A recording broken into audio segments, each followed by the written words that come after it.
Ana Catalina Emery, Visiones y Revelaciones Completas, cuarta parte. La vida de Jesucristo y de su Madre Santísima, época duodécima. Desde la resurrección de Jesucristo hasta la asunción de María Santísima. 16. La ascensión de Jesucristo a los cielos. La noche anterior a su gloriosa ascensión, he visto a Jesús con su Santísima Madre y los 11 en la sala interior del cenáculo. Los discípulos y las santas mujeres oraban en las salas laterales. En la sala estaba la mesa de la última cena con los panes de Pascua y el cáliz, debajo de la lámpara encendida. Los apóstoles estaban con sus vestiduras de fiesta. María Santísima estaba frente a Jesús, el cual consagró pan y vino como lo hizo el Jueves Santo. El santo sacramento lo he visto entrar en las bocas de los apóstoles como un cuerpo resplandeciente, y las palabras de la consagración las vi como rayos rojos entrar en el contenido del cáliz. En estos últimos días, Magdalena, Marta y María Cleofás habían recibido la comunión. Hacia la mañana se recitaron los maitines bajo la lámpara, con más solemnidad que de costumbre. Jesús volvió a dar la potestad a Pedro sobre los demás, cubriéndolo de nuevo con aquel manto o capa adornada, y repitiendo lo que había dicho a la orilla del lago y en la aparición sobre la montaña de Galilea. También instruyó sobre el modo de dar el bautismo y de bendecir el agua. Durante los maitines y las enseñanzas de Jesús, he visto a 17 de los discípulos más adictos que escuchaban detrás de María Santísima. Antes que abandonasen la casa, Jesús presentó a María Santísima como madre de ellos, intercesora y medianera. Luego dio la bendición a Pedro y a los demás, que la recibieron con profunda reverencia. En ese momento vi a María, con un manto azul celeste y la corona, ser elevada sobre el trono. Era una imagen de su grandeza y dignidad, reina de la misericordia. Cuando clareaba, Jesús salió del cenáculo con los 11. María lo siguió muy de cerca, y el grupo restante a corta distancia. Atravesaron las calles de Jerusalén. Todo era silencio y quietud. La población estaba entregada al sueño. Jesús se ponía cada vez más apremiante y serio en su modo y en sus palabras. En la tarde de ayer me pareció más asequible y compasivo en sus palabras. Yo conocía bien el camino que harían, y sentía que Jesús tomaba esos senderos para grabar mejor en las memorias sus exhortaciones y sus instrucciones, señalando dónde se habían cumplido las profecías y sus palabras. En cada lugar donde había tenido lugar una escena de su pasión, se detenía un momento y les mostraba el cumplimiento de las palabras proféticas y las palabras de promesas, explicando el significado de cada lugar. En los lugares donde los judíos habían puesto obstáculos al paso, con fosos cavados, piedras y otros impedimentos, mandó Jesús a sus discípulos que le precediesen y quitasen esos impedimentos, cosa que ellos hicieron con presteza. Luego dejaron pasar a Jesús, se inclinaron en su presencia y ocuparon el lugar anterior detrás de los apóstoles. Delante de la puerta que llevaba al monte Calvario, se desvió del camino hacia un lugar ameno de árboles, que era de oración, como había varios en Jerusalén. Aquí se sentó Jesús en medio de ellos y los instruyó, consolándolos de su próxima partida. Mientras tanto se hizo de día y los apóstoles recobraron ánimo, pareciéndoles que no los dejaría tan pronto. Vinieron entre tanto nuevos discípulos, todos hombres. No había mujeres entre los nuevos. Jesús retomó el camino del Calvario, pero no llegó hasta él, sino que rodeando la ciudad, se dirigió al huerto de los olivos. También en este camino había obstáculos puestos por malicia de los judíos. Los discípulos removieron esos impedimentos. Los instrumentos para el trabajo los encontraban en los huertos y jardines que allí abundaban. Recuerdo las palas redondeadas que me recordaban nuestras palas de panaderos. En el huerto de los olivos se detuvo Jesús con los suyos en un lugar ameno y fresco, cubierto de hermosa hierba. Me maravillo de que allí no hayan hecho desperfectos. La muchedumbre de los discípulos de Jesús se hizo aquí tan numerosa que ya no pude contarla. Jesús habló largamente de tal manera que parecía dar punto final a sus palabras. Ellos lo escuchaban persuadidos de que se acercaba la hora de la despedida, pero no creían que el tiempo pasara tan pronto. El sol ya estaba más alto, más apartado del horizonte. No sé si lo que digo es lo cierto. En ese país me parece que el sol no sube tanto como entre nosotros. Me parece como si estuviera más cerca de nosotros. No lo veo como aquí, pequeña esfera que se levanta. Lo veo allá con más brillo, y sus rayos no son tan finos, sino son anchos rayos de luz. Estuvieron aquí como una hora.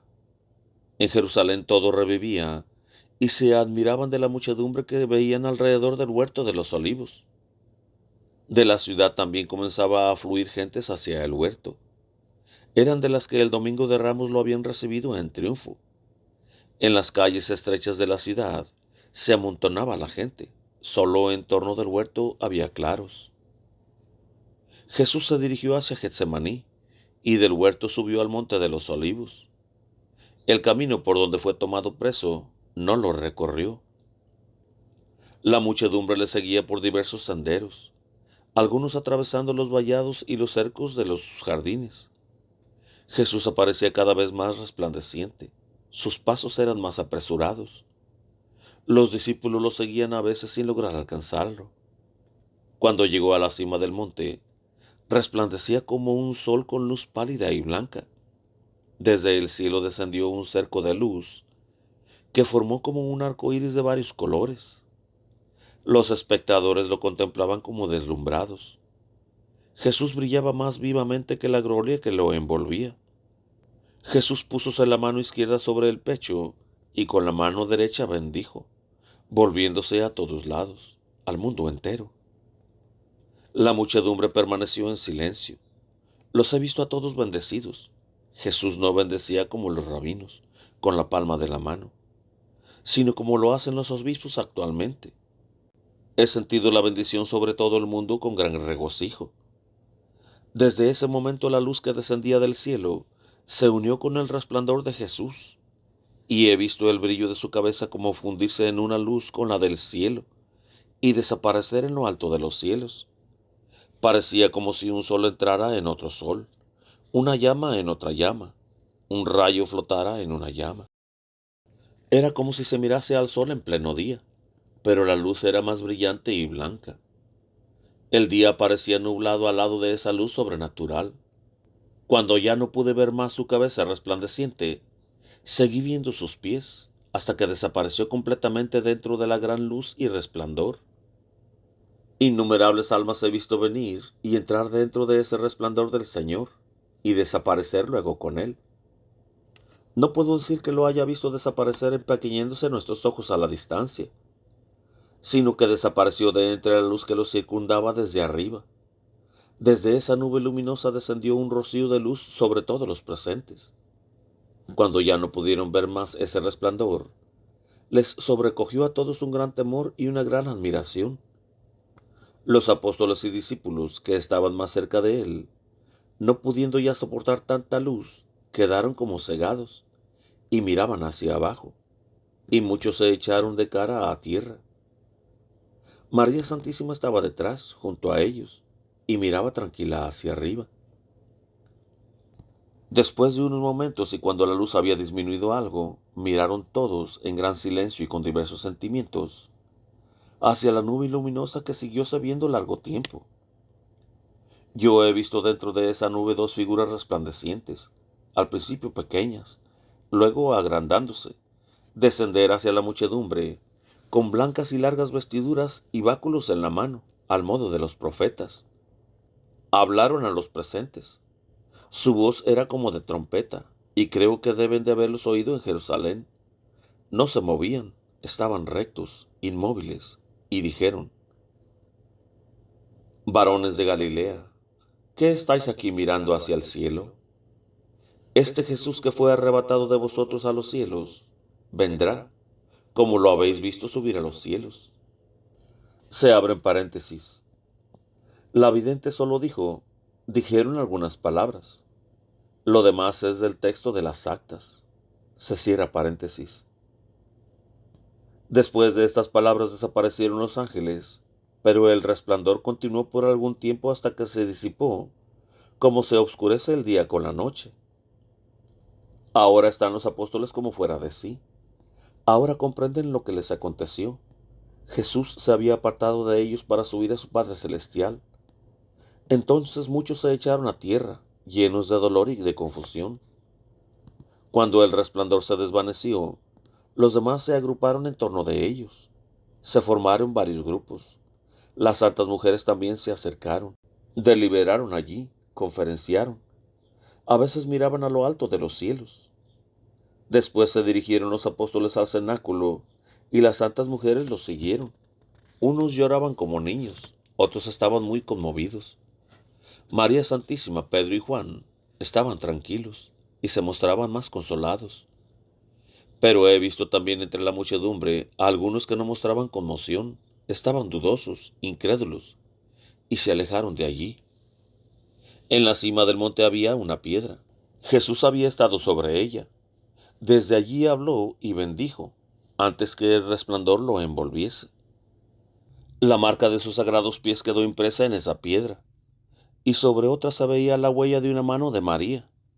Había pasado el mediodía cuando los presentes se desparramaron y se alejaron. Cuando los apóstoles y los discípulos se encontraron solos, sintiéronse como desamparados y se inquietaron.